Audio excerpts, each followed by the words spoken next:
talabasi Orifjonova Fotimaxon bugungi darsimda savodga o'rgatishga tayyorlov davrida ko'rish idrokini rivojlantirish uchun topshiriqlar.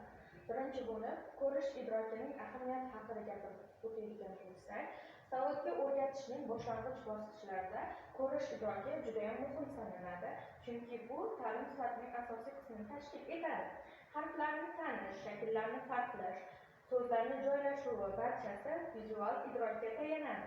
Ko'rish idroki kuchli bo'lgan bolalarda o'qish samaradorligi juda ham yuqori bo'ladi.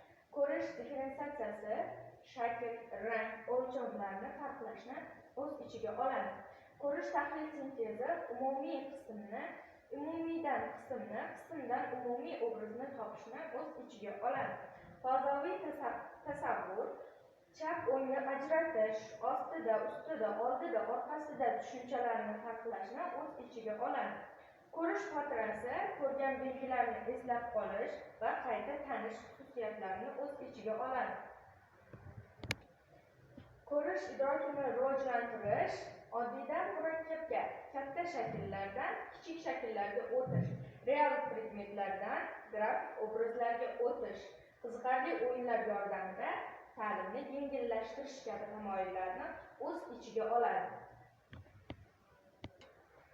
O'quvchilarda fazoviy tasavvurni rivojlantirish uchun chap o'yini, top o'yini, o'ng tomonga qo'y, chapiga sur, tepaga qo'y kabi ko'rsatmalar orqali bolada fazoviy tasavvurni rivojlantirishimiz mumkin. Undan tashqari, predmetlarni rasm asosida joylashtirish, labirintdan yo'l topish mashqlari, labirintdan yo'l topib o'tish mashqlarini bajartirish orqali bolaning fazoviy mo'ljal olish qobiliyatini yaxshilash mumkin.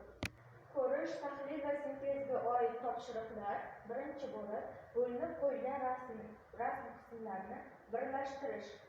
Ikkinchisi, ortiqcha predmetni top mashqi. Uchinchisi, shakllar to'plamidan keraklisini tanlash. Va to'rtinchisi, harflarga o'xshash shakllarni farqlash. Masalan, O harfiga 0 raqamining o'xshashligi.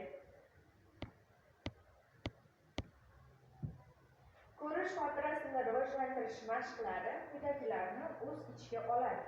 Birinchisi, 5 ta 6 ta predmetni ko'rsatib, keyin birini yashirib, qaysi biri yo'qligini topish. Ikkinchisi, 10 soniya ko'rsatilib, keyin yopilgan rasmlardan esda saqlab tanlash. Eslab qol va joylashtirish o'yini. Undan keyin esa harflarni yodlab, topishga doir mashqlarni bajartirish orqali ko'rish xotirasini rivojlantirishimiz mumkin.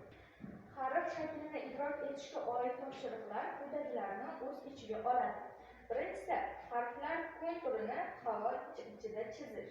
Ikkinchisi, kesilgan harf shaklarini yig'ish. Uchinchisi, harfni chiziqlardan tanib olish. To'rtinchisi, bir-biriga o'xshash harflarni solishtirish. Amaliy o'yinli topshiriqlar quyidagilarni o'z ichiga oladi. Birinchisi, top va chip o'yini, rasm ichidan yashirin shakllarni topishni. Ikkinchisi, ko'rish domino shakllar bilan ishlash. Uchinchisi, mosini top, rasm va soya ishtirokida moslash. Bunda ko'rsatilgan rasmni soyasi bilan bir xilligini juftlashtirish orqali quyidagi o'yin mashq topshiriqlar o'z ichiga oladi. Bundan tashqari, didaktik kartochkalar bilan ishlash. Didaktik kartochkalar bilan ishlashda barcha o'quvchilar quyidagi kartochkalardan foydalangan holda topshiriqlarni bajarishi kerak. Bugungi darsimizdan xulosa qilib aytganda, ko'rish idroki savodga tayyorlovning asosiy qismi sanaladi. To'g'ri tanlangan mashqlar bolaning o'qishga tayyorgarligini sezilarli ravishda oshiradi. Vizual fikrlash, xotira va tahliliy ko'nikmalar mustahkamlanadi. Mashqlarni muntazam takrorlash eng yaxshi natija beradi. Bugungi darsimiz shulardan iborat edi. E'tiboringiz uchun katta rahmat.